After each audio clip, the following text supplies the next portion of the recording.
Sir if collector voltage zero है तो क्या करंट जीरो होगा? कलेक्टर वोल्टेज जीरो, बेटा एक सिंगल टर्मिनल का वोल्टेज मायने नहीं रखता है, मायने रखता है क्या बोल सकते हैं उसको, मतलब रिलेटिव वोल्टेज जो है वो मायने रखता है। 3 टर्मिनल्स है ना आपके पास, कलेक्टर है, बेस है और एमिटर है, तो इनका जो रिलेशन है वो मायने रखता है। इसका अकेले का 0 वोल्ट्स होना मायने नहीं रखता। ठीक है, voltage difference matters, potential matter नहीं करता। अच्छा, 1 जुलाई से ऑफलाइन पढ़ाएंगे, उनकी इच्छा है बेटा, ऑफलाइन पढ़ लो। हम तो ऑनलाइन ही चलाएंगे क्योंकि हमें पता है ऑफलाइन में इतने लोग आएंगे ही नहीं जितने ऑनलाइन में आ रहे हैं।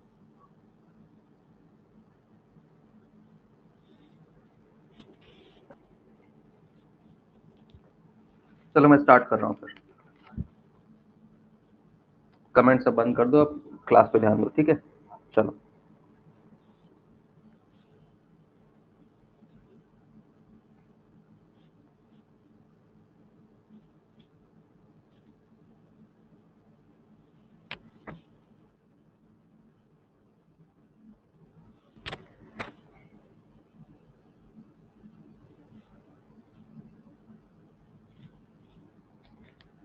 चलो, तो आज हम लोग बात कर रहे हैं बायसिंग की,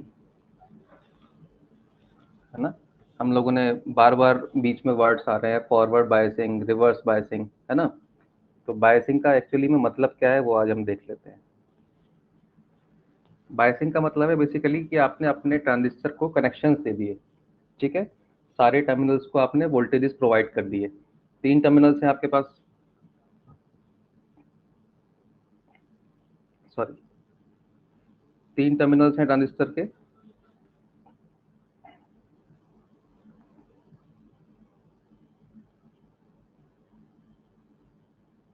यह है बेस, कलेक्टर, एमिटर। ठीक है, अब आगे से एक बात ध्यान रखो, अब से जब भी हम ट्रांजिस्टर बोलेंगे तो वो हमेशा एनपीएन बोल रहे हैं। ठीक है, मैं जब भी ट्रांजिस्टर बोलूंगा तो उसका मतलब होगा एनपीएन। ठीक है, सारी बायसिंग सब कुछ जो भी हम पढ़ेंगे आगे वो सारा कुछ एनपीएन का करके चलेंगे। ठीक है, क्योंकि एक ही बात है, एनपीएन या पीएनपी दोनों को अलग अलग पढ़ने की हमें जरूरत नहीं है। ठीक है, तो अगर मैं सिर्फ ट्रांजिस्टर बोल रहा हूँ इसका मतलब बाय डिफॉल्ट मैं एनपीएन की बात कर रहा हूँ। क्लियर है सबको? ठीक। और अगर बायसिंग नहीं बोली, मतलब बायसिंग नहीं, सॉरी, कॉन्फ़िगरेशन अगर नहीं बोली है इसका मतलब क्या है, कॉमन एमिटर कॉन्फ़िगरेशन है। ठीक है, अगर मेंशन नहीं किया है तो दो चीजें हमेशा ध्यान रखो कि आपका एनपीएन ट्रांजिस्टर है। ठीक है, और कॉन्फ़िगरेशन है कॉमन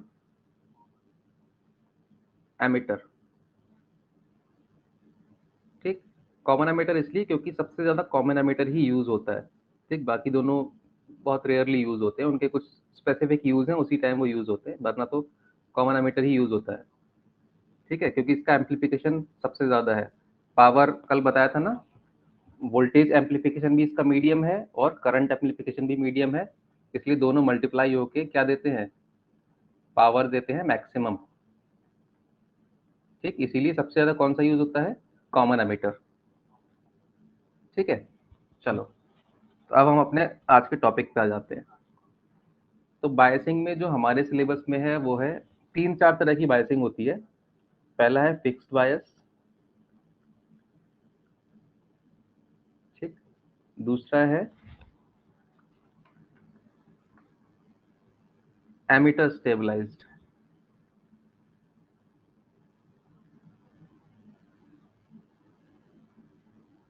ठीक है, और थर्ड है वोल्टेज डिवाइडर।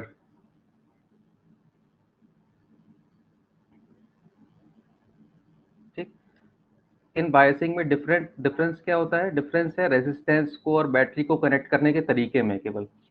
ठीक है, ऊपर ऊपर से मैं आपको तीनों बता देता हूँ, लेकिन डिटेल में हमारे सिलेबस में कौन सा है, केवल वोल्टेज डिवाइडर हमारे सिलेबस में है, बाकी हमारे सिलेबस में नहीं है। ठीक है, तो सबसे पहले हम लोग कर लेते हैं अपना फिक्स्ड बायस। ठीक, तो फिक्स्ड बायस में किस तरह के कनेक्शंस बनते हैं वो देख लेते हैं।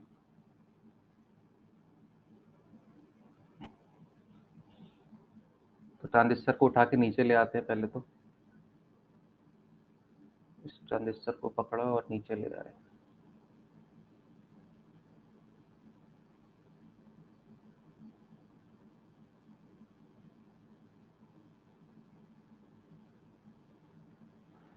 ठीक है,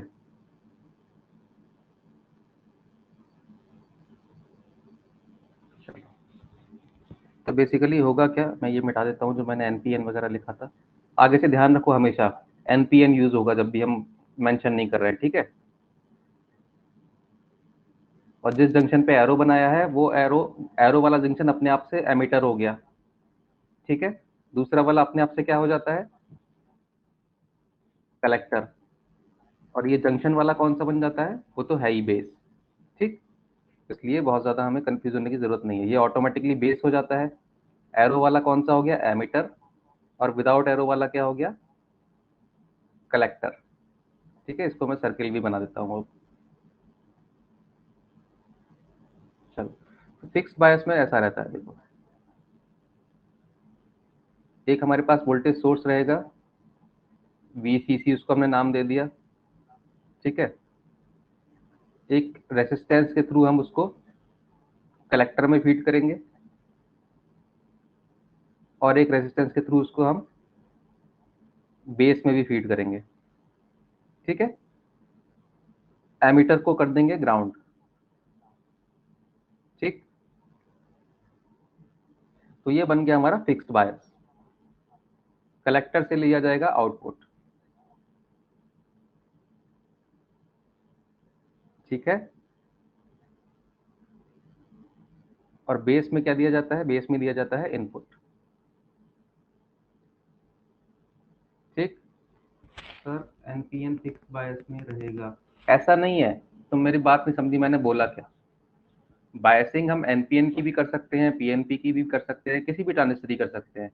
लेकिन मैं पढ़ाते पे अगर मेंशन नहीं कर रहा हूँ तो इसका मतलब ऑटोमेटिकली समझ लेना कि मैं एनपीएन लेके चल रहा हूँ, ठीक है।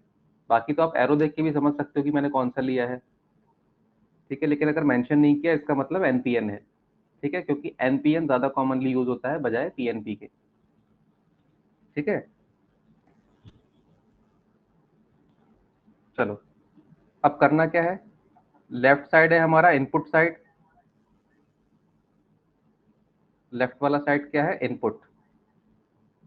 और राइट वाला साइड है आउटपुट, ठीक। ये जो कॉन्फ़िगरेशन है, एक यहाँ पे वोल्टेज सोर्स, एक रेसिस्टेंस से उसको हमने बेस में कनेक्ट कर दिया, एक रेजिस्टेंस से कलेक्टर में कनेक्ट कर दिया, और एमीटर को ग्राउंड कर दिया, ठीक है। इस पर्टिकुलर कॉन्फ़िगरेशन को ही हम क्या बोल देते हैं, फिक्स्ड बायस, ठीक है। इस तरह के कनेक्शंस का नाम क्या है, फिक्स्ड बायस, ठीक। अब इसमें जो मैथमेटिक्स बनती है उसको थोड़ा सा देख लेते हैं, बहुत डिटेल में नहीं जाएंगे।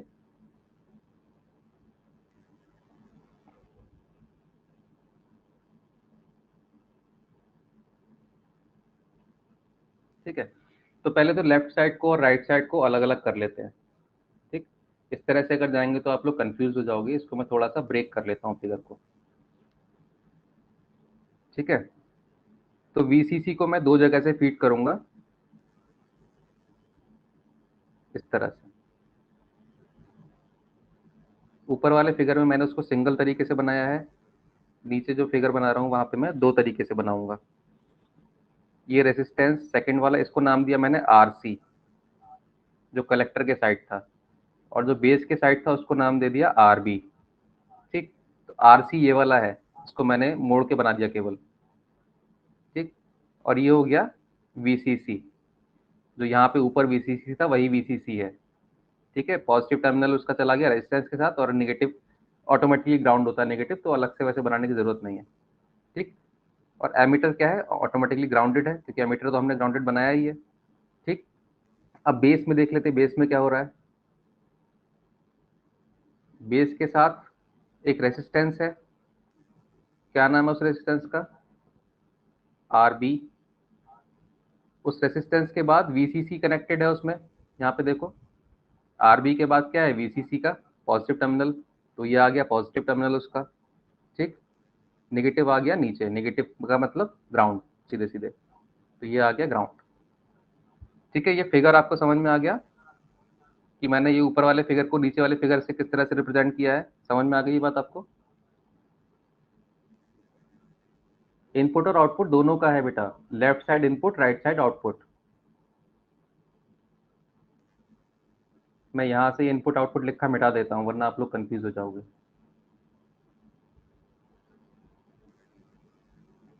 ये पूरे फिगर को मैंने इस तरह से रिप्रेजेंट किया है, ये केवल इनपुट या आउटपुट का नहीं है।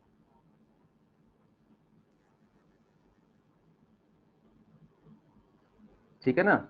अब हमें केवल करना क्या है, हमें किरचॉफ्स लॉ लगाना है। ठीक है, दो लूप बन गए हमारे पास, एक लूप बनाइए, ठीक है, और एक लूप बन गया ये वाला। ठीक है,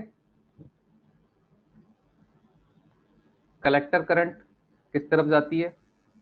अंदर की तरफ जाती है एनपीएन में, इसको नाम दे दिया आईसी। ठीक है, और बेस करंट भी अंदर की तरफ जाती है, इसको नाम दे दिया आईबी। ठीक है, उसी के हिसाब से जो करंट की डायरेक्शन है, उसी के हिसाब से मैंने ये लूप का डायरेक्शन भी रखा है। इनपुट वाला क्लॉकवाइज रखा है और आउटपुट वाला एंटी क्लॉकवाइज रखा है, जैसा करंट का डायरेक्शन रहेगा उसमें मैंने वैसा ही लिया है फॉर कन्वीनियंस। ठीक है, लेफ्ट साइड को नाम दे दिया इनपुट, राइट साइड को नाम दे दिया आउटपुट। ठीक हो गया?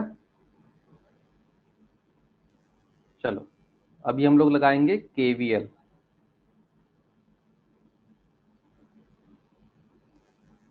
इनपुट साइड में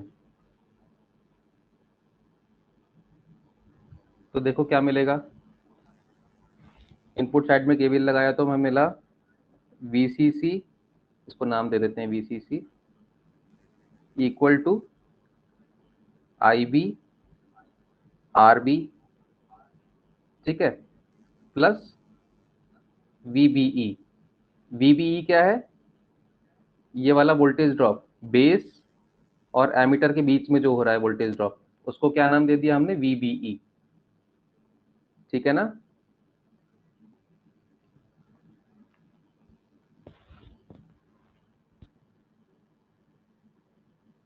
तो यहां से देखो क्या मिल गया हमको, यहां से हमको मिल गया I B equal to VCC minus VBE upon RB.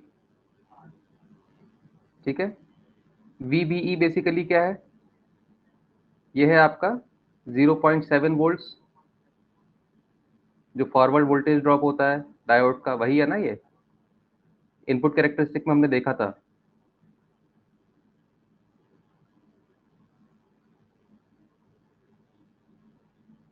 Comments कैसे बंद हो गए, कोई समस्या है क्या? इनपुट कैरेक्टरिस्टिक में देखा था ना, ये क्या था? 0.7, इधर क्या था? वीबीई, और इस तरफ क्या था? आईबी। ठीक, चलो समझ गए। एक आध लोग कमेंट करना बंद कर देते हैं तो ऐसा लगता है कि पता नहीं क्या हो गया। चलो, तो यहाँ से देखो क्या हुआ एक्चुअली। वीसीसी यहाँ पे हमारे कंट्रोल में है, क्योंकि वीसीसी हमने बाहर से लगाया है ना? वीसीसी हमारे कंट्रोल में है। वीबीई एक कांस्टेंट की तरह बिहेव करता है, और आरबी हमारे कंट्रोल में है। ठीक है, तो इन तीन वेरिएबल्स की मदद से हमने क्या किया, आईबी को अपने कंट्रोल में ले लिया, जो कि इनपुट करंट है। समझ में आया? आईबी जो कि इनपुट करंट है, वो हमारे कंट्रोल में आ गई। यहां से किस तरह से कंट्रोल में आई? वीसीसी और आरबी के थ्रू। ठीक है, मैं लिख देता हूं इसको एक लाइन में, दिस वे वी डिफाइन या फिर लिख लो regulate the input current IB using the external components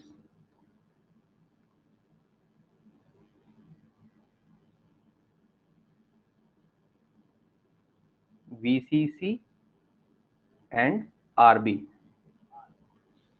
ठीक है, ये बात एकदम क्लियर है सबको?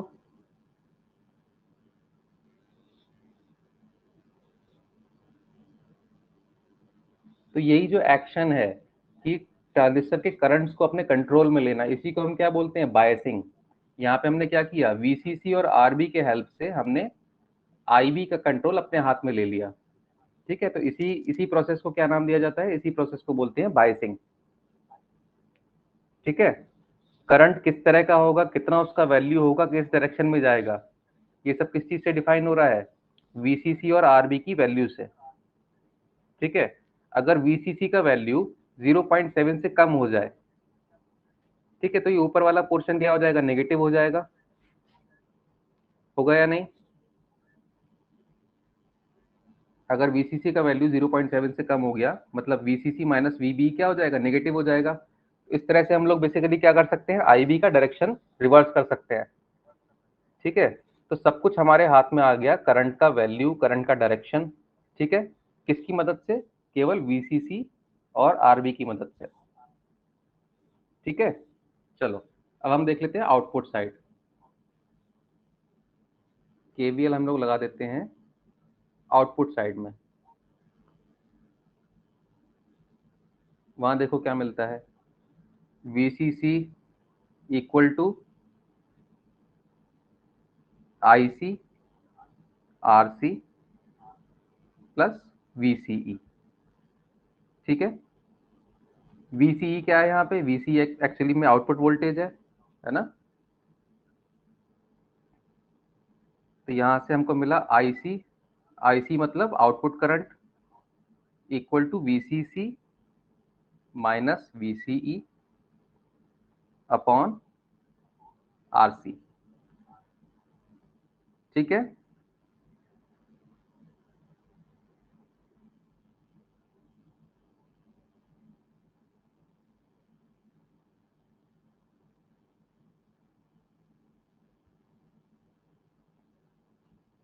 चलो तो यहाँ से हमको IC मिल गया, और VCE को अगर हमें निकालना हो तो कैसे देखेंगे? देखो,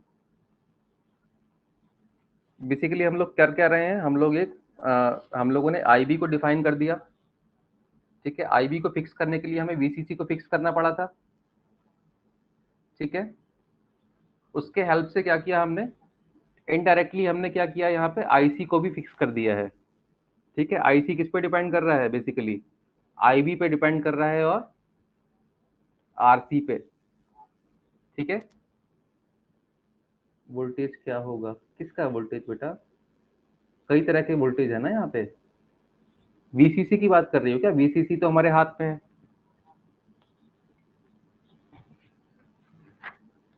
VCE वो तो बेटा आउटपुट है, वो किस पे डिपेंड करेगा?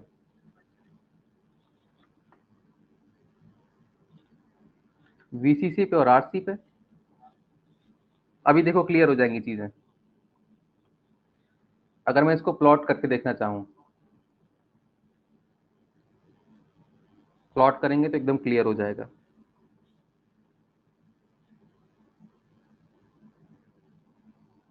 एक प्लॉट बना लेते हैं यहाँ पे।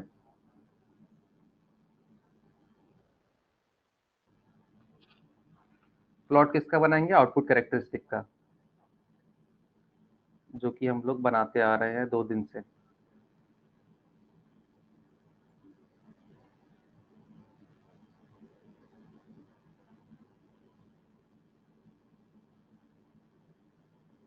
ठीक, यहाँ से IB इंक्रीज हो रहा है ऊपर की तरफ। ठीक है,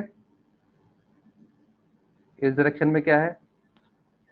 VCE, और इस डायरेक्शन में है IC। ठीक, अब देखो ऊपर से मैंने क्या किया था? वाले सेक्शन से IB की वैल्यू एक पर्टिकुलर डिफाइन हो चुकी है। ठीक है ना, IB की वैल्यू तो चेंज नहीं होने वाली। मैंने एक बार VCC और RB को फिक्स कर दिया, तो IB की वैल्यू तो चेंज नहीं होने वाली। ठीक है, तो बेसिकली मैंने इनमें से कोई एक लाइन को चूज कर लिया है। इस हर लाइन पे IB की अलग वैल्यू है, तो आई बी की वैल्यू को मैंने फिक्स करके, मानो कि इस वाली लाइन को मैंने चूज कर लिया जिसको मैंने हाईलाइट किया है। ये बात क्लियर हो गई? एक लाइन को हमने पर्टिकुलर चूज कर लिया है जिसके लिए I B equals to what, I B equals to V C C minus V B E upon R B. ठीक है, अब होगा क्या, हमको एक पर्टिकुलर ऑपरेटिंग पॉइंट डिफाइन करना है ना, उसके लिए हम इस इक्वेशन का हेल्प लेंगे। ठीक, दो एक्सिस है हमारे पास, ये है y और ये है x। ठीक है, x इक्वल टू 0 करते हैं पहले। x इक्वल टू 0 करने पे क्या होगा,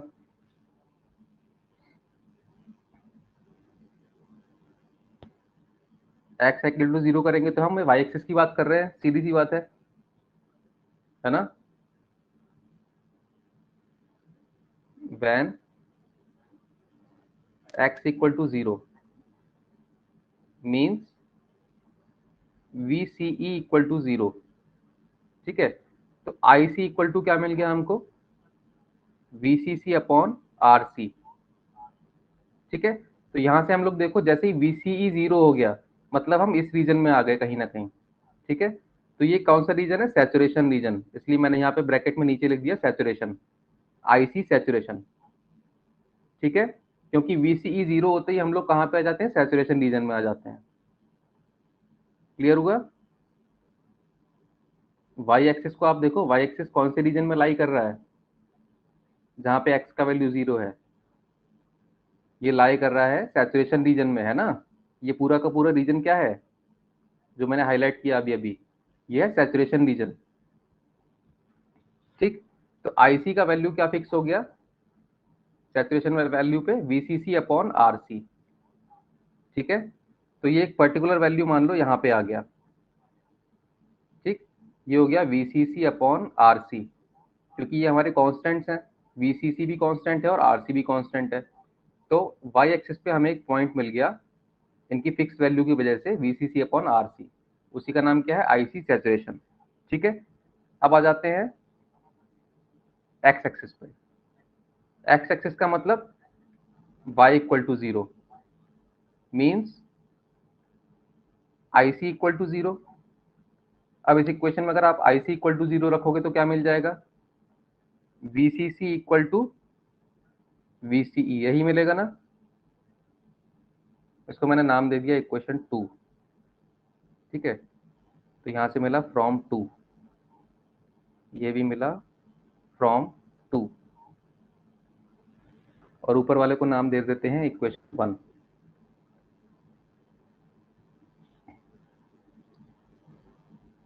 हाँ, ये आ गया कट ऑफ रीजन में, ये यहाँ पे लाई करेगा। ठीक, ये फिक्स वैल्यू है एक VCC, तो ये मान लिया कहीं यहाँ पे आ रहा है, ये हो गया VCC। ठीक, अब यहाँ पे एक हमको ये लाइन जैसा मिल गया, देखो ये लाइन एक मिला हमें,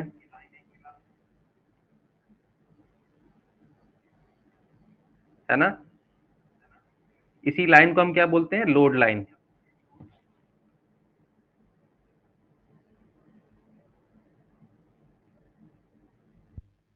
समझ आया बेटा?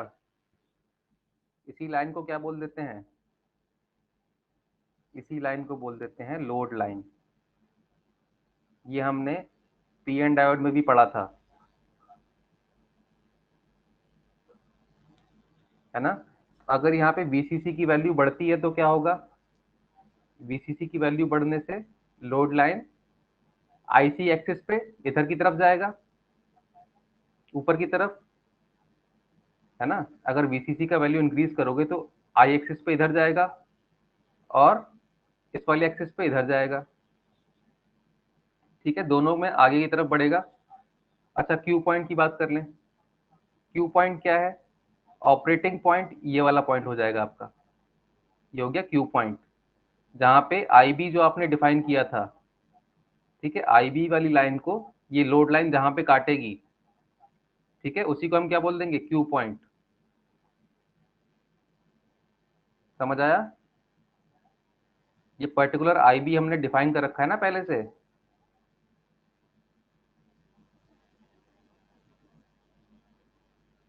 उस लाइन को, ये लोड लाइन जहां पे काटेगा वही क्या बन जाएगा, क्यू पॉइंट। अब ध्यान दो, अगर मैं आरसी का वैल्यू बढ़ाता हूँ, बीसी का वैल्यू फिक्स रख के आरसी का वैल्यू अगर मैं बढ़ाता हूँ, तो क्या होगा, लोड लाइन नीचे की तरफ आएगा एक्स एक्सिस पे या फिर ऊपर की तरफ जाएगा। अगर मैंने आरसी का वैल्यू बढ़ाया तो वाई एक्सिस पे लोड लाइन नीचे की तरफ आ जाएगा और एक्स एक्सिस पे वहीं का वहीं रहेगा। रहा ना।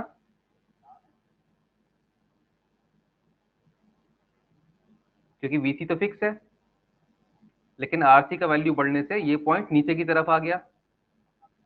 अब ये देखो हुआ क्या, ऐसा करने से, ऐसा करने से मेरा क्यू पॉइंट कहां पे चला गया, क्यू पॉइंट मेरा यहां पे आ गया। ठीक, क्यू पॉइंट इस जगह पे आ गया ना, जहां पे इसने आईबी वाले एक्सिस को काटा उस जगह पे आ गया क्यू पॉइंट। इससे हुआ क्या, मेरा क्यू पॉइंट बजाय लीनियर रीजन के कौन से रीजन में चला गया, जहां पे आपका ट्रांजिशन हो रहा था। इसमें आपका लीनियर रीजन कौन सा है, ये रीजन लीनियर है, और ये कौन सा ट्रांजिएंट रीजन है, यहाँ पे आपकी करंट अभी चेंज हो रही है। तो क्यू पॉइंट मेरा कहाँ पे चला गया, ट्रांजिएंट रीजन में चला गया, ये वाला जो रीजन था जहाँ पे करंट रैपिडली चेंज होती है। तो होगा क्या, जो हमारे आउटपुट रहेगा वो अनस्टेबल रहेगा। ठीक है, इसीलिए इसको हम एक्टिव जोन में नहीं लेते हैं। एक्टिव जोन कहाँ पे हम मानते हैं, जहाँ पे हमारा आउटपुट स्टेबल रहेगा। ठीक है, तो हमारा बायसिंग का मकसद क्या है, बायसिंग का मकसद ये है कि जो हमारा ऑपरेटिंग पॉइंट है वो हमेशा स्टेबल रीजन में आए। समझ आ गई बात। एक सेकंड ना, किसी का कॉल है।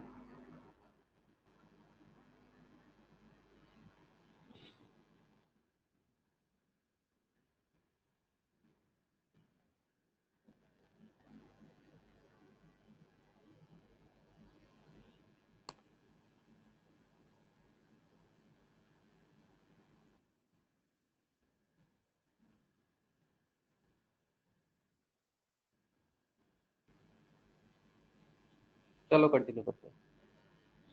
तो ये बात क्लियर हो गई, बायसिंग का पर्पस क्या है। बायसिंग का पर्पस है हमारे क्यू पॉइंट, जो हमारा ऑपरेटिंग पॉइंट है, उसको एक्टिव रीजन में रखना। ठीक हो गया।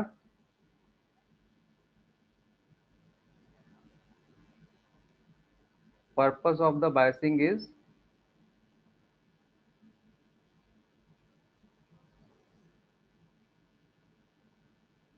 To keep the Q point in active region. ठीक है,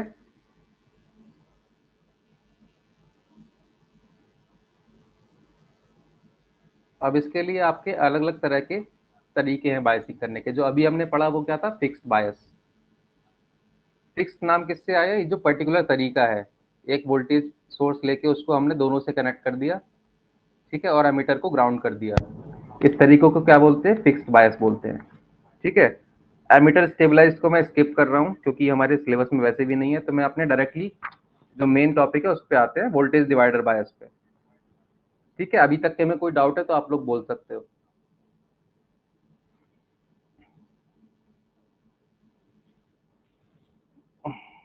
आज मेरा सिर बहुत दर्द कर रहा है।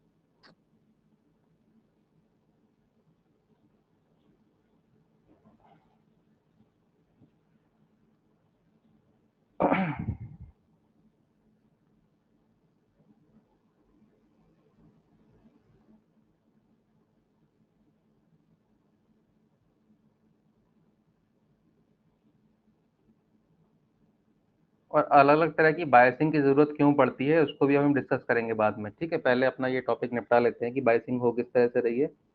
उसके बाद ये भी डिस्कस करेंगे कि अलग अलग तरह के बायसिंग की जरूरत क्या है और उनमें क्या फायदा है, क्या नुकसान है किस तरह की बायसिंग में। ठीक है, चलो, बेसिकली स्टेबिलिटी की बात है। ठीक है, वो स्टेबिलिटी किस तरह से मेजर होती है वो हम लोग देख लेंगे। उसके कुछ क्राइटेरिया हैं देखने के, उसको बाद में हम लोग देख लेंगे। ठीक, तो सबसे पहले बना लेते हैं इसका सर्किट।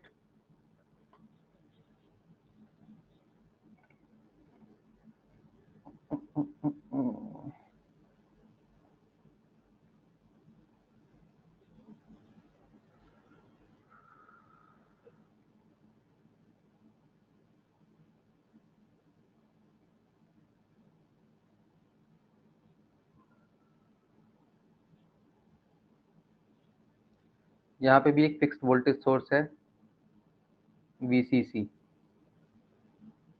ठीक है। एक रेसिस्टेंस में गया, इधर से चला गया बेस में, यहाँ से एक रेसिस्टेंस के थ्रू चला गया कलेक्टर में, ये हो गया RC, और इसको नाम दिया R1, ठीक है। दूसरा एक और रेजिस्टेंस यहाँ पे कनेक्ट होता है इसमें, ये है R2, ठीक। और R2 एक एमीटर के साथ भी रेजिस्टेंस लगा हुआ है, उसका नाम है RE, ठीक है।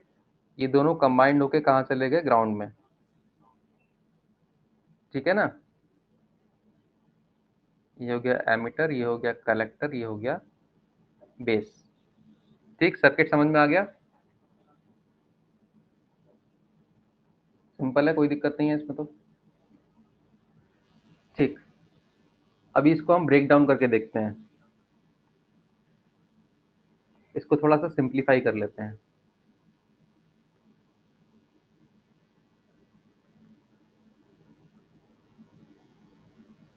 सिंप्लीफाई करेंगे तो देखो ऐसा दिखाई देगा।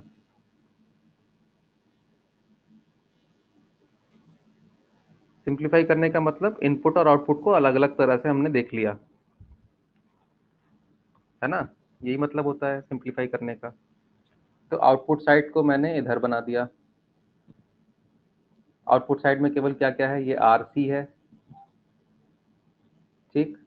एमीटर के साथ में एक रेजिस्टेंस है, इसको मैंने ग्राउंड में ले जाके लगा दिया, और यहाँ पे क्या है, VCC, पॉजिटिव इधर, नेगेटिव इधर, नेगेटिव का मतलब सीधे ले जाके ग्राउंड। ये बंद हो रहा है इसलिए बता दिया मैंने पहले से, हड़बड़ाना नहीं।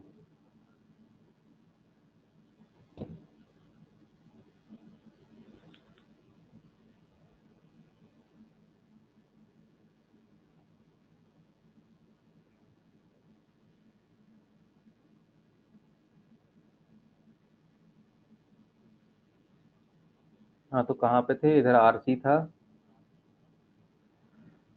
और यहाँ पे था हमारा वोल्टेज सोर्स, है ना, पॉजिटिव नेगेटिव, नेगेटिव को लगाया था ग्राउंड में, ठीक। ये रेजिस्टेंस का नाम क्या था, RE।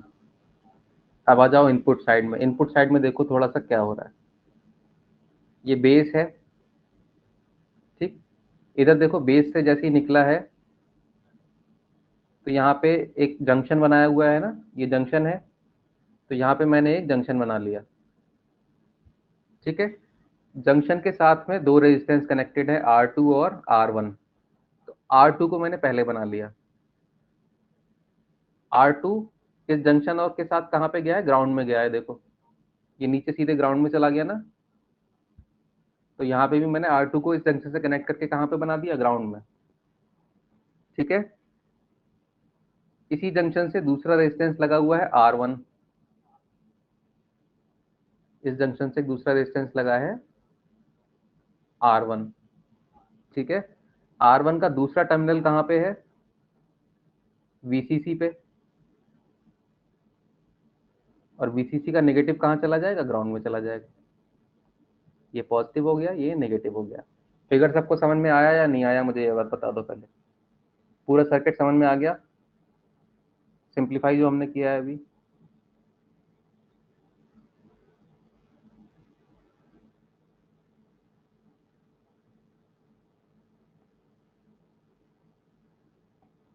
आ गया, चलो अच्छी बात है।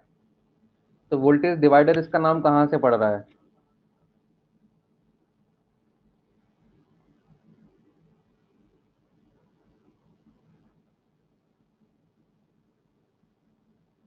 दिख रहा है कहीं पे वोल्टेज डिवाइड होता हुआ। इनपुट साइड में आप देखो, ये जो इनपुट साइड है, इसको मैं और अलग से बनाता हूँ।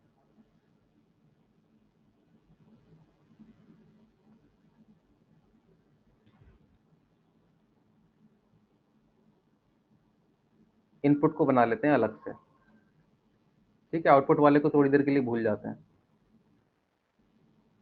क्योंकि आउटपुट तो एकदम सिमिलर है, केवल उसमें एक एक्स्ट्रा रेजिस्टेंस ही तो आ गया है। तो इनपुट साइड में आप देखो, यहाँ पे R1, इधर R2, VCC, और ये सारा का सारा नीचे कहाँ चला गया, ग्राउंड में। ठीक है, और यहाँ पे है RE, ये भी गया नीचे ग्राउंड में। ठीक, तो VCC बेसिकली आपका R1 और R2 दो में डिवाइड हो रहा है, नहीं हो रहा है? VCC डिवाइड हो रहा है R1 और R2 में।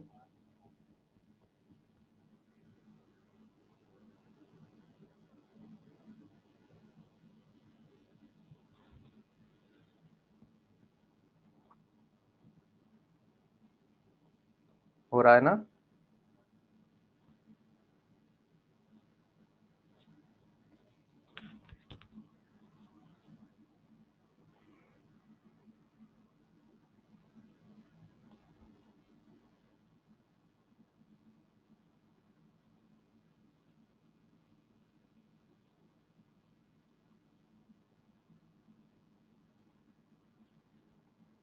ठीक, ये नीचे वाले पोर्शन को मैं मिला ही देता हूँ, क्योंकि तीनों ग्राउंड है, थोड़ा सा और सिंप्लीफाई हो जाएगा आपके लिए। ठीक है,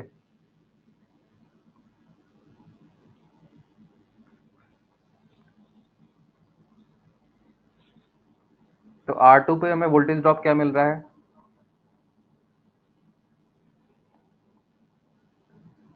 वोल्टेज ड्रॉप एट R2 क्या हो जाएगा? वोल्टेज डिवाइड कर देंगे सीधे सीधे, VCC into R2 upon R1 plus R2। अब ये मत मुझसे पूछना कि ये कहाँ से आ गया, ये कहाँ से आया सबको पता है? पता किसी को नहीं है, फिर भी मैं बोल रहा हूँ कि आपको पता है। ठीक है, कैसे पता है? क्योंकि टोटल करंट सबसे पहले निकाला, करंट कितना हो जाएगा, I इक्वल्स टू VCC अपॉन R1 प्लस R2। ये हो गया टोटल करंट इस लूप में। ठीक है, अगर यहाँ पे है करंट I, ठीक, टोटल करंट क्या हो गया, I इक्वल्स टू VCC अपॉन R1 प्लस R2। ठीक, तो वोल्टेज ड्रॉप एट R2 क्या हो जाएगा, R2 पे वोल्टेज ड्रॉप हो जाएगा VR2 equal to VR2 equals to I R2, V equals to IR। ठीक, I की वैल्यू क्या थी, VCC अपॉन R1 प्लस R2। ठीक है, इनटू में यहाँ पे क्या आ गया, R2। मिल गया ये इक्वेशन। ठीक है, तो ये सिंपली सीधे सीधे डिवाइड करना आना चाहिए, जो टोटल वोल्टेज है उसको डिवाइड कर दो टोटल रेजिस्टेंस से, VCC अपॉन R1 प्लस R2। ठीक है, और जिस रेजिस्टेंस में आप वोल्टेज निकाल रहे हो उससे ऊपर मल्टीप्लाई कर दो। हमें R2 में निकालना था, तो R2 से ऊपर मल्टीप्लाई कर दिया यहाँ पे। ठीक हो गया? आज मैं नया वर्ड बोल रहा हूँ, ठीक हो गया, पता नहीं क्यों बोल रहा हूँ।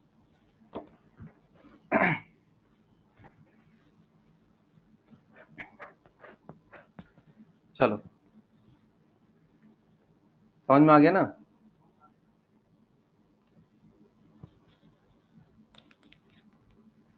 वोल्टेज डिवाइडर नाम इसका यहीं से आ रहा है, ठीक, और कहीं से नहीं आ रहा। अब दूसरा, इस सर्किट को थोड़ा सिंप्लीफाई कर लेते हैं और ज़्यादा, क्योंकि हमें अभी इसमें किरचॉफ लॉ भी तो लगाना है। तो किरचॉफ लॉ लगाने लायक तो अभी नहीं हुआ ये इनपुट साइड। ठीक, उसके लायक इसको बना लेते हैं। उसके लायक कैसे बनाएंगे, ये पूरे सर्किट को हम लोग किस तरह रिप्रेजेंट कर सकते हैं, थेवेनिन इक्विवेलेंट से रिप्रेजेंट कर सकते हैं ना। ये जो पूरा का पूरा एक सर्किट बन रहा है, इसको नाम दे दिया मैंने ए, और इसको नाम दे दिया बी। कुछ याद आया, थेवेनिन इक्विवेलेंट?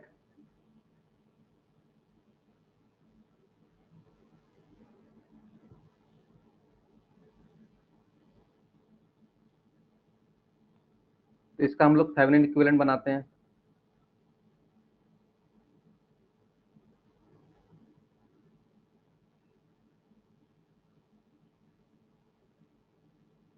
ये ए हो गया और ये बी हो गया, ठीक है। थेवेनिन इक्विवेलेंट बनाएंगे तो आरटीएच इक्वल टू क्या मिलेगा, R1 पैरेलल R2। अब ये तो बताने की जरूरत नहीं होनी चाहिए कि R1 पैरेलल R2 क्यों मिलेगा। थेवेनिन रेजिस्टेंस मतलब इसको शॉर्ट कर देंगे, सेल को यहाँ से हटा के, इसको हटा के कर देंगे, शॉर्ट कर देंगे, R1 और R2 पैरेलल में हो जाएगा, ठीक है। तो R T H equals to R1 parallel R2, ठीक। और वी टी एच क्या हो जाएगा, वी टी एच होगा R2 पे वोल्टेज ड्रॉप, है ना। वही है ना, ए और बी के बीच में वोल्टेज ड्रॉप क्या है, जो वोल्टेज ड्रॉप R2 के ऊपर है। मुझे लग रहा है तुम लोग सब कुछ भूल चुके हो, चेहरे दिख नहीं रहे हैं, लेकिन मुझे तुम लोगों के एक्सप्रेशन समझ में आ रहे हैं बिना देखे भी।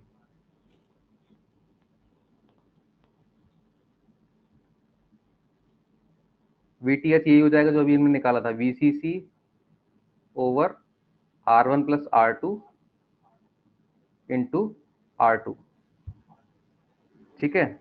चलो, तो इससे हम रिप्लेस कर देंगे इस तरह से, थेवेनिन इक्विवेलेंट से। थेवेनिन इक्विवेलेंट क्या हो जाएगा इस पूरे सर्किट का, यहाँ पे एक वोल्टेज सोर्स आ गया जिसका नाम है वीटीएच, ठीक। यहाँ पे क्या आ गया, आरटीएच, ठीक। और ये बन गया हमारा ए और बी जो पॉइंट था, उसके बीच में जो भी सर्किट लगा हुआ है उसे लाके लगा देंगे। क्लियर।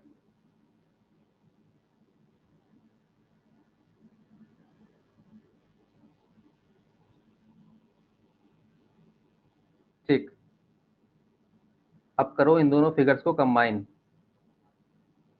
ये दोनों फिगर को कंबाइन कर देंगे, ठीक है। उससे देखो हमें क्या मिलेगा, सिंपली ए और बी जो हमारे पॉइंट्स हैं उनके लेफ्ट वाले साइड को हम इससे रिप्लेस कर देंगे थेवेनिन इक्विवेलेंट से, ठीक है ना। तो हमें सर्किट कैसा मिल जाएगा, कुछ ऐसा मिलेगा। तो मैं कॉपी मार लेता हूँ क्या,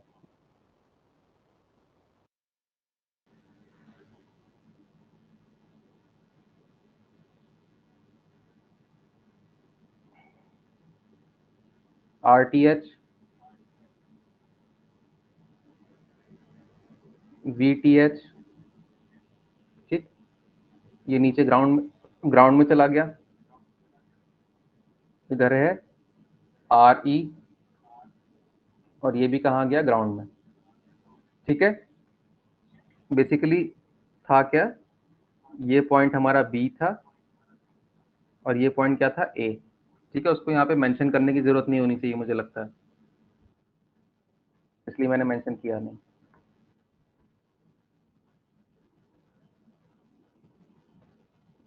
ठीक है। ये हो गया इनपुट साइड। आउटपुट साइड भी बना देते हैं, आउटपुट साइड वैसा ही था, आर सी, यहाँ पे हो गया वीसीसी, यहाँ पे वीटीएच मत बना देना, यहाँ पे वीसीसी ही है, इसको हमने सिंपलीफाई नहीं किया है, ठीक है ना। ये हो गया हमारा ग्राउंड। वापस से हमको दो लूप्स मिल गए,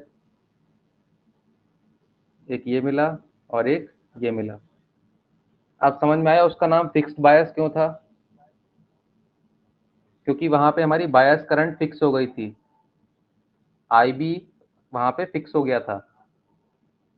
आई बी कौन सा करंट है, ये है आई बी, ठीक। ये है आई सी और ये है आई ई।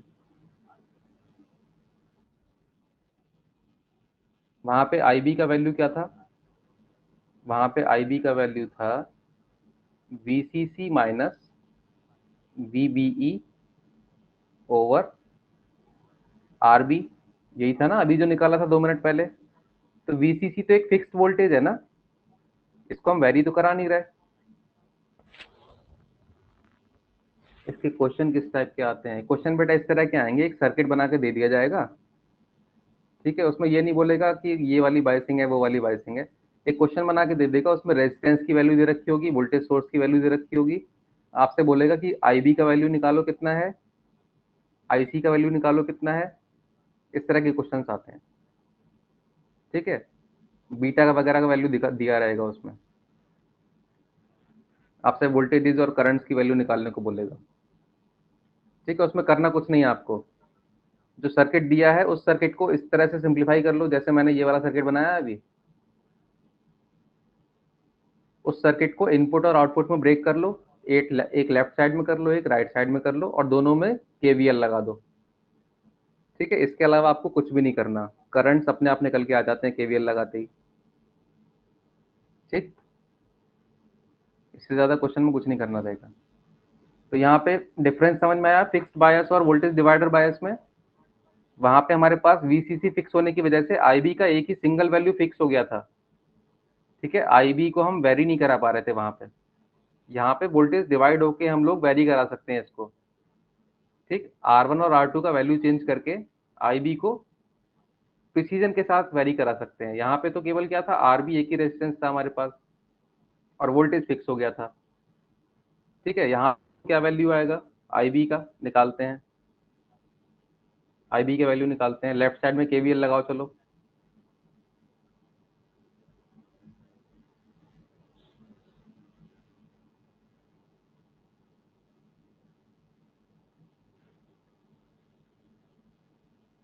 इनपुट साइड में केवीएल लगाते हैं,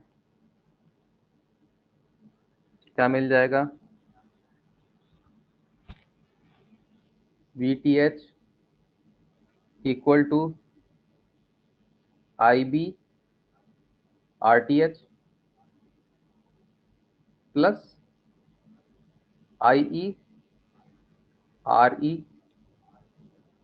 प्लस VBE। ठीक है ना,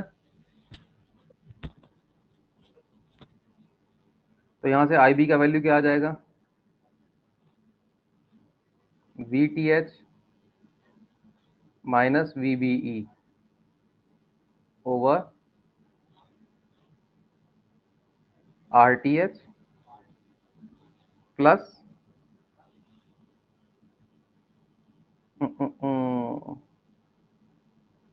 यहाँ पे RE के साथ में IE है, IE को हम कन्वर्ट कर लेते हैं, सॉरी और सिंप्लीफाई करना पड़ेगा पहले, डायरेक्ट इस स्टेप पे नहीं आ पाता। ठीक है, VTH और VBE को ऐसे ही रहने देते हैं। इधर क्या बचता है हमें, IB के साथ RTH है यहाँ पे, और प्लस में क्या था IE RE। ठीक है, अब देखो RE RE को ऐसे ही रहने दो, IE को किस में चेंज कर दो, IB में। कल ही हमने निकाला था IE equal to beta plus 1 IB, ये कल ही निकाला है। PDF शेयर नहीं की तो शायद रिवाइज तो नहीं कर पाओगे, लेकिन थोड़ा ध्यान होगा कल की क्लास से ये।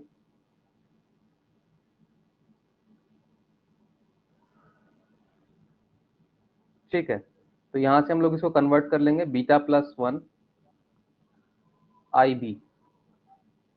ठीक है, RE भी यहाँ पे है, प्लस में क्या हो गया RTH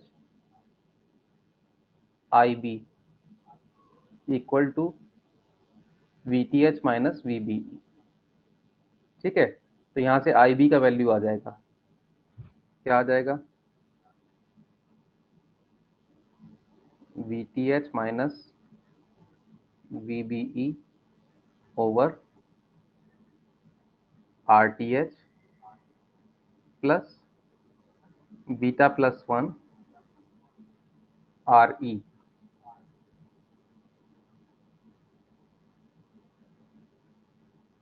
ठीक है,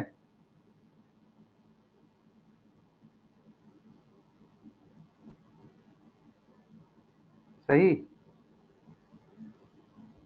IB का वैल्यू हमें मिल गया, किसके टर्म्स में मिला, VTH और RTH के टर्म्स में मिला। ठीक है, आउटपुट साइड में आ जाते हैं।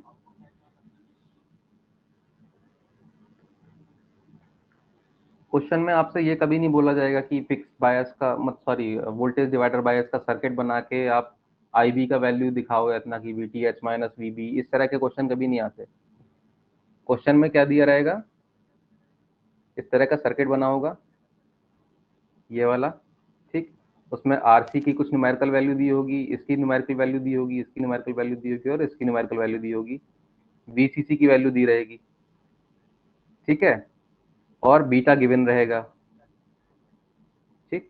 और क्वेश्चन में बोला जाएगा I B equals to what, I C equal to what, V C equal to what, ठीक है। ये क्वेश्चन आते हैं इस तरह से।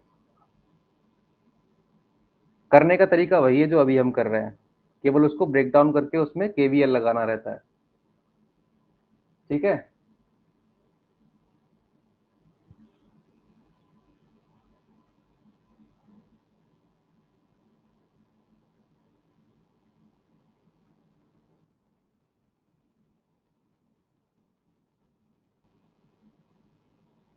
यार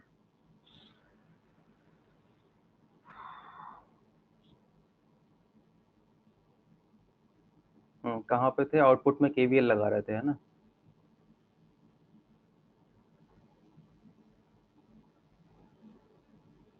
चलो आउटपुट में केवीएल लगाते हैं, फिर क्लास को आज निपटाना पड़ेगा, ठीक। आउटपुट में केवीएल से क्या मिलेगा, देखो ऊपर, वीसीसी इक्वल टू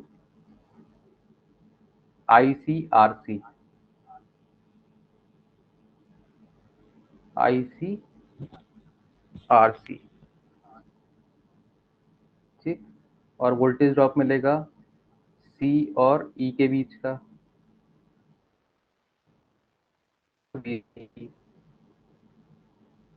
थर्ड चीज क्या है, जो कि इस वाले में भी आया था, आई ई आर ई, ठीक है, वो इसमें भी आएगा, प्लस में आई ई आर ई, ठीक।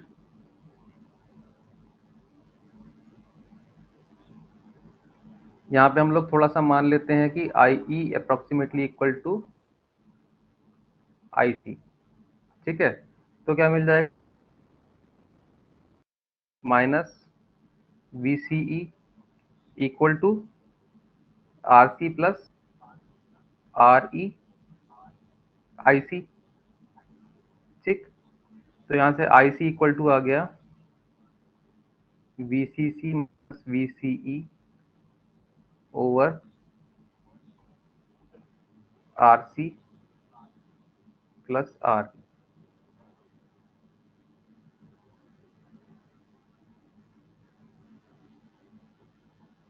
इफेक्ट दिखने लगा voltage stable, sorry volt divider bias का, कैसे आया मतलब, अभी तो निकाला ना बेटा तुम्हारे सामने केवीएल लगा के, कैसे क्या आया,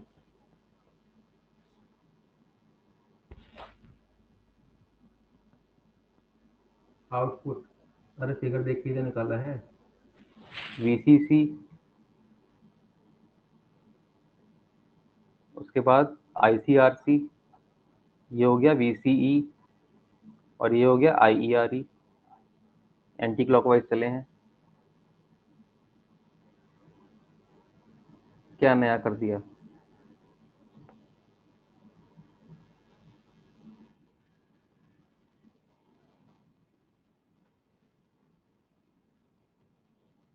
चलो देखो वहां पे क्या हो रहा था, वहां पे इनपुट साइड में भी वीसीसी आ रहा था, यहाँ पे वीटीएच की जगह पे क्या था इनपुट साइड में, यहाँ पे वीटीएच की जगह पे था वहां पे वीसीसी, ठीक है। और आउटपुट साइड में भी यहाँ पे वीसीसी था, दोनों जगह वीसीसी था। तो वहां पे अगर आप वीसीसी को वेरी कराते तो इनपुट के साथ साथ वो सीधे सीधे आउटपुट को अफेक्ट कर रहा था, ठीक है। यहाँ पे क्या होगा, यहाँ पे आपको वीसीसी को वेरी नहीं कराना पड़ रहा, यहाँ पे आप केवल और केवल रेसिस्टेंस को वेरी करके, R1 और R2 को वेरी करके ये वीटीएच को वेरी कर सकते हो, ठीक है। तो केवल इनपुट को वेरी कराने का फर्क आउटपुट में नहीं पड़ेगा, उस तरीके से बायसिंग चेंज नहीं होगी उसकी। अरे अभी तुम्हें नहीं समझा रहे बेटा, अभी तो हम आगे की बात कर रहे हैं, तुम्हारा वाला टॉपिक तो निकल गया पीछे। ठीक है, तो यहाँ पे क्या होगा, इनपुट को चेंज करने का फर्क उस तरह से आउटपुट पे नहीं पड़ रहा है, उसकी बायसिंग चेंज नहीं हो रही है। क्लियर है? ये वीसीसी और वीटीएच दोनों एक दूसरे से यहाँ पे इंडिपेंडेंट है। ठीक है, चलो।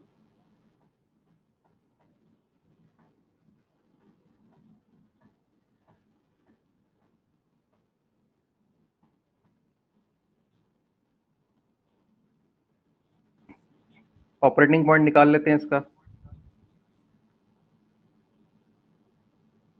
ऑपरेटिंग पॉइंट, अब मुझे फिगर बनाने की जरूरत नहीं है मेरे ख्याल से, आप लोग ऐसे ही समझ जाओगे। ऑपरेटिंग पॉइंट के लिए तीन चीजें चाहिए हमें। पहली चीज क्या थी? पहली चीज थी आई बी, वो ये रही। ठीक है, आईसी सैचुरेशन चाहिए। आईसी सैचुरेशन क्या हो जाएगा? V upon R C plus R ई।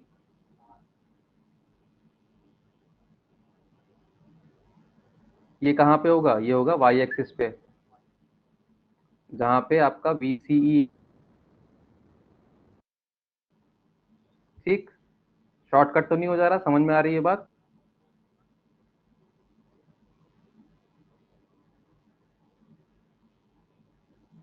अब ये भी किया था ना, इसीलिए मैंने रिपीट करने का, फिगर बनाने का नहीं सोचा। अरे क्या कर देता है फिगर का। ये आईसी एक्सिस है और ये है वीसीई। अभी इस वाले पे हमने एक पॉइंट निकाला है आईसी सैचुरेशन, जिसका क्या वैल्यू आया? VCC upon R C upon E. ठीक है, सेकंड एक्स एक्सिस पे निकाल लेते हैं। एक्स एक्सिस पे क्या हो जाएगा? VCE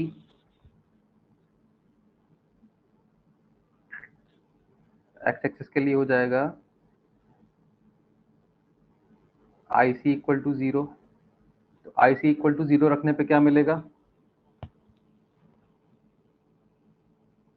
we C E equal to V C C. ठीक, ये पॉइंट क्या मिल गया? वी सी सी।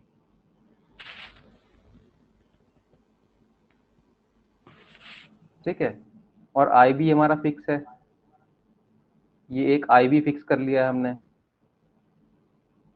उसका वैल्यू क्या है? ये वैल्यू है उसका। ठीक,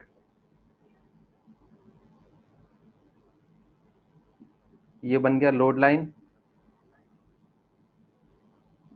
सीधी लाइन भी नहीं खींच सकते, बताओ। अरे अरे,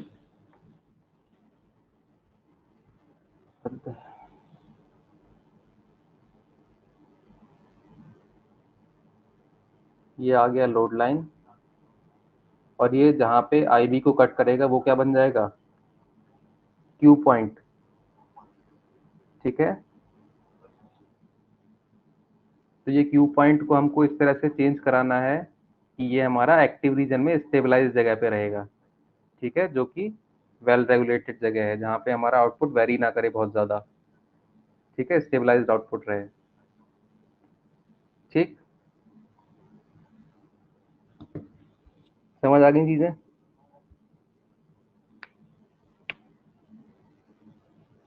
आज की क्लास यहीं तक रखते हैं, कल हम लोग डिस्कस करेंगे इसके आगे की दो बातें। कौन सी बातें? स्टेबिलिटी ऑफ द बायसिंग,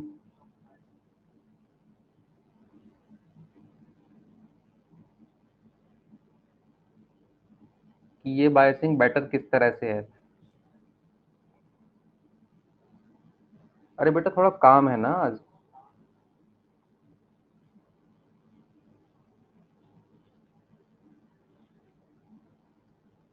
हमें तो तुमने मशीन समझ लिया है बिल्कुल है। स्टेबिलिटी ऑफ द बायसिंग, और उसके बाद क्या पढ़ेंगे? आ, भूल गया मैं। हाँ, एम्पलीफिकेशन। एम्प्लीफिकेशन किस तरह से होता है ये हम लोग देखेंगे उसी फिगर की मदद से। ठीक है, एकदम अच्छे से समझ में आएगा और समझ के मजा भी आएगा, इसलिए कल का क्लास मत छोड़ना। इसी फिगर की हेल्प से देखेंगे कि ट्रांजिस्टर किस तरह से वोल्टेज को और करंट को एम्पलीफाई करता है। ठीक है, विच मोर बेटर।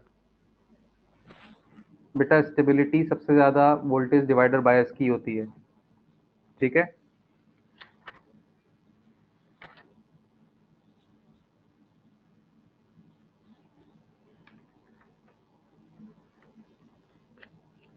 अब वो कल हम निकालेंगे मैथमेटिकली कि कैसे होती है सबसे ज्यादा। ठीक है, केवल बोलने से नहीं हो जाएगी, उसको हम मैथमेटिकली निकाल के भी दिखाएंगे। ठीक, ये काम हम लोग कल कर लेंगे। ठीक है, इतने के बाद एक टॉपिक और बचेगा, वो कल के बाद वाली क्लास में हो जाएगा, वहां पे आपकी यूनिट खत्म हो जाएगी। ठीक है, तो कल और परसों 2 दिन मिला के यूनिट खत्म हो जाएगी। उसके नेक्स्ट दिन हम लोग इसके एमसीक्यू कर लेंगे। ठीक है, ठीक है, चलो कल का टाइम यही रखेंगे। चलो पीडीएफ में भेज दूंगा बाद में, खाना वाना खा के। Good night.